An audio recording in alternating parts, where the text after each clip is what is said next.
You know, sometimes you hear about these big infrastructure projects like in Africa, and you kind of wonder, like, what makes some of them so difficult to actually get off the ground, right? Like, Right. why are there so many roadblocks, Yeah. so many challenges that keep popping up? And, it turns out that the answer might actually lie in events that happened over a century ago, like way back in the 19th century. It's really fascinating, isn't it? Yeah, it is because decisions made back then by, you know, those European powers still have this huge impact on business and infrastructure in Africa even today. And it's like we're talking about things like private participation infrastructure projects, right? Or PPIs for short. Exactly.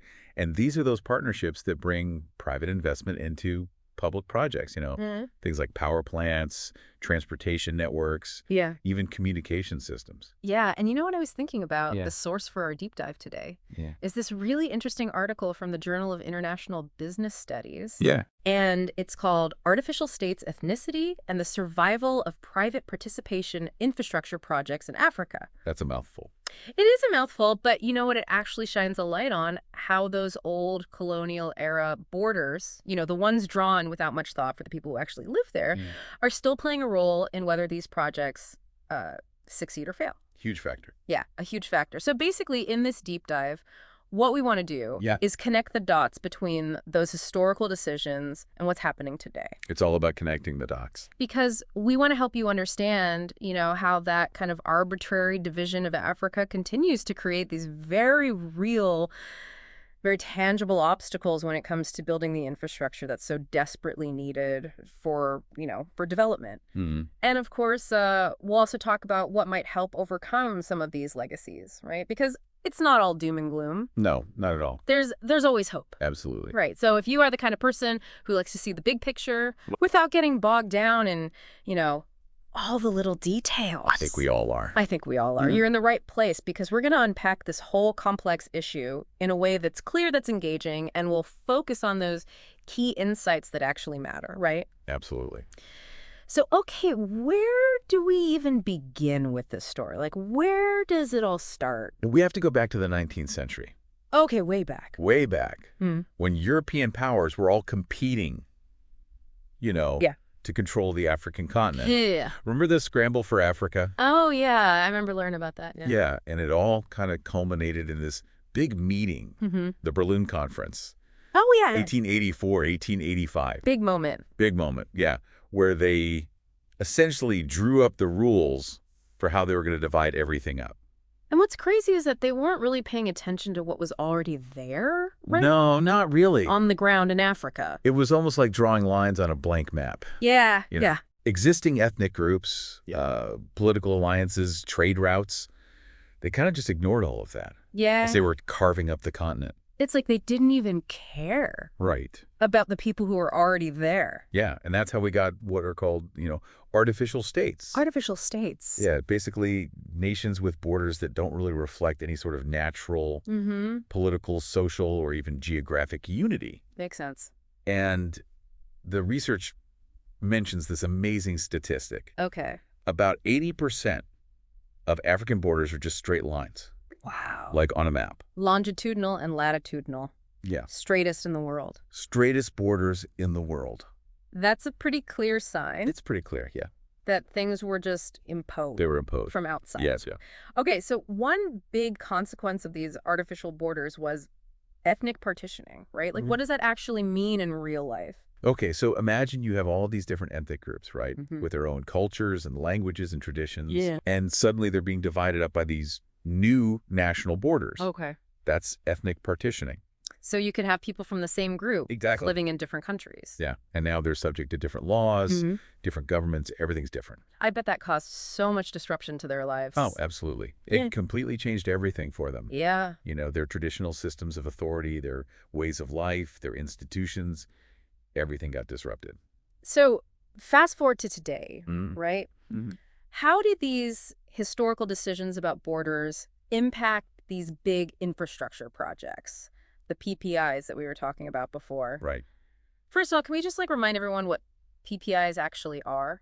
Sure, so PPIs are basically long-term partnerships Okay. between governments and private companies, Mm. where the private sector puts in its own money and expertise to build things like power plants, roads, airports, you name it. Yeah, the stuff that's like really important for a country to function well. Right, and it's especially important for those low and middle income countries, like Mhm. many in Africa, Yeah. because they often have this massive need for infrastructure. Yeah, they need so much built. They do. Yeah. And we're talking hundreds of billions of dollars worth of infrastructure every year Wow. that they need. So PPIs sound like a pretty good solution, right? Yeah, they can be a really effective way Yeah. to get these projects going. Especially when governments maybe don't have all the money themselves, right? Yeah, they often just don't have the resources Hmm. to do it all themselves. So attracting that private investment is key. Absolutely crucial for development. But here's the thing. The research shows that these PPI projects in Africa, they don't always succeed, No, they don't. right? They have a much higher failure rate than in other parts of the world.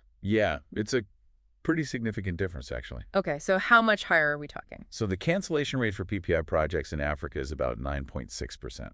9.6%. Okay. But in East Asia and the Pacific, it's closer to 5.6 to 5.7%. Okay. And then in South Asia, it's even lower, like just 1.2%. Wow, that is a big difference. Right. So clearly something unique is going on in Africa that's making these projects more difficult, right? Yeah, something's definitely different. And that's where this research comes in because they're saying that those old decisions about borders and how they divided ethnic groups, that's a major reason why these projects are failing. That's their main argument. Okay, so how does that work? How does what work? Like, how does making borders a certain way back then affect a project today? Okay, so think about it like this. When you draw borders that cut through ethnic groups, you're basically creating a situation where some of those groups end up being marginalized. Okay.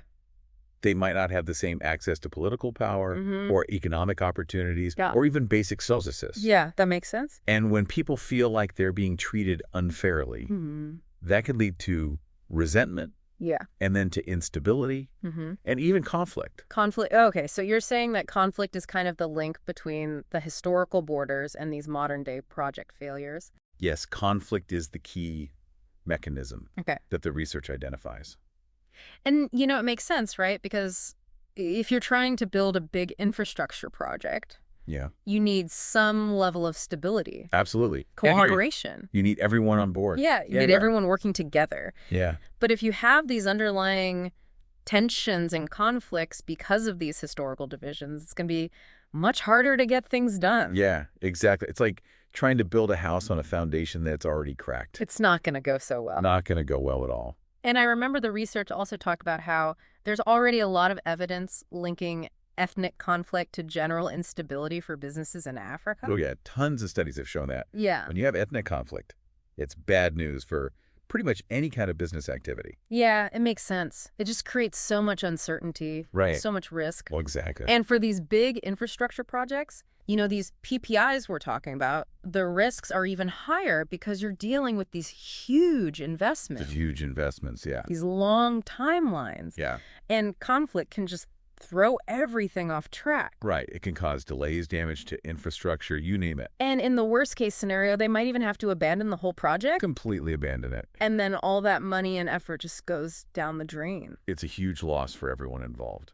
Okay, so the researchers didn't just make these claims, No. right? They actually looked at specific examples to back up their argument. They did. They provided some really compelling example. Can you tell us about some of them? Sure. So one example is the Tuareg people.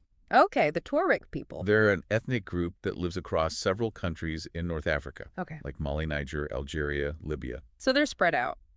They are. And in some of these countries, they've experienced a lot of marginalization, Okay. which has led to conflict. Mm-hmm. And this conflict has actually disrupted a major gas pipeline. A gas pipeline. Yeah, the Maghreb-Europe gas pipeline. Wow, so that's like a really important piece of infrastructure. Extremely important. It supplies gas from North Africa to Europe. So this conflict is affecting not just those countries, but also international energy markets. Exactly. It has global implications. And it's all because of these historical divisions. Right. Those borders that were drawn without considering the Tuareg people. And they have another example, right? Yeah, the Maasai people. Okay, the Mas. Their lands were divided by the border between Kenya and Tanzania. Which again split up. Split up. And this has caused ongoing land disputes. Makes sense. And it's led to opposition to infrastructure projects. Like what kind of projects? Well, one example is the Olkaria geothermal power plant in Kenya. Okay.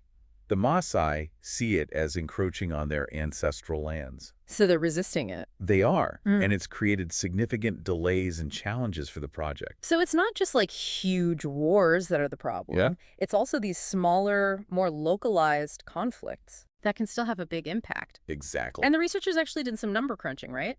They analyzed data Mm. from over 300 PPI projects across 32 African countries. Wow, 300 projects. That's a lot of data. It is, and what they found is that there's a strong connection Mm-hmm. between how much ethnic groups are split up by borders Mm-hmm. and the chances of a project failing. Okay, so the more divided a country is, Yeah, the more likely it is that a project will fail. that's what the data shows. And they also found that conflict is like the middleman, right? Yeah, it's what we call a mediating factor. So more ethnic partitioning leads to more conflict. Right. And more conflict leads to more project failures. Exactly. Okay, so it's pretty clear that these historical decisions about borders are still having a huge impact today. Yeah, they're casting a long shadow. But is there anything that can be done about it? That's the million-dollar question, isn't it? Yeah, like, is this just the way things are now?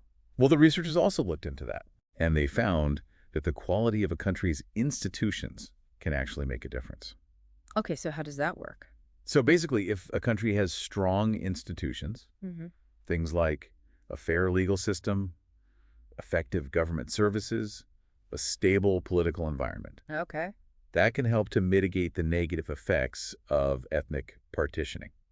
So those countries are better equipped to handle the challenges. They are. They're better at resolving conflicts peacefully. Yeah, They're better at distributing resources fairly among different groups. makes sense. And that creates a more stable environment for investment. Okay, so strong institutions basically help to level the playing field, Yeah, you could say that. even in countries with a lot of ethnic divisions. Exactly. But I think the research also mentioned that the impact of institutional quality wasn't super strong, right? Yeah, it was there, but it wasn't as strong as you might expect. So why do you think that is? Well, it could be that these historical legacies are just so deeply entrenched. Mm-hmm. You know, they've been shaping things for so long that it takes a lot more than just good governance to overcome them. It's like you can't just erase history. Right. It's still there influencing things. Exactly. Okay, so what are the main takeaways from all of this? All right, so here are the key points, I think. Yeah. First, when you're doing business in Africa especially, Mm-hmm. you can't ignore history. Yeah, history matters. History matters a lot. You can't just focus on the present Right, you have to understand the past. because the past is still affecting the present. Exactly. Okay, second takeaway. Second takeaway, those national borders. Yeah. They might not be the most important thing to pay attention to. Okay. Sometimes the real dividing lines are the ethnic boundaries. So businesses need to really understand the local context, Yeah, they need to do their homework. do their due diligence. Due diligence, exactly. And for policymakers, what's the message for them? They need to focus on strengthening institutions, Mm-hmm. making sure governments are effective and fair. Okay, and working to promote integration between different ethnic groups, Yeah, breaking down those historical barriers. building a sense of national unity. Absolutely. Okay, so to sum it all up, those lines drawn on a map over 100 years ago, they're still messing things up today. It's kind of crazy, isn't it? It is crazy. It's like the ghost of colonialism is still haunting Africa. Yeah, that's a good way to put it. And it's all because of these ethnic divisions and the potential for conflict that they create. Right. Those divisions make it so much harder to build the infrastructure that's needed for progress. But the research does suggest that there is some hope. Mm. It's not all bad news. Yeah. Right? Those strong institutions, they can help to make a difference. Yeah, they can make things a little bit easier. So maybe over time, with enough effort and focus, Yeah. we can start to overcome these historical legacies. It's definitely possible. Okay, so now I want to ask you, our listener, a question. Hmm. Given everything we've talked about today, Yeah. how do you think we can encourage more successful cross-border collaboration? In these regions where ethnic groups are divided by borders, That's a tough one. it is a tough one, but it's an important question to think about. Absolutely. And here's another question. Okay. Can we apply this historical lens, this idea that the past still influences the present, Yeah. to other parts of the world, Mhm. places with similar histories of colonialism and ethnic diversity? It's a question worth exploring. It is food for thought. Food for thought. So if you found this deep dive interesting and you want to learn more, Yeah. we encourage you to check out the original research article. Yeah, it's definitely worth a read. In the Journal of International Business Studies, it's really fascinating stuff. It is. Thanks for joining us. Thanks for having me. And we'll see you next time for another deep dive. Looking forward to it. Bye.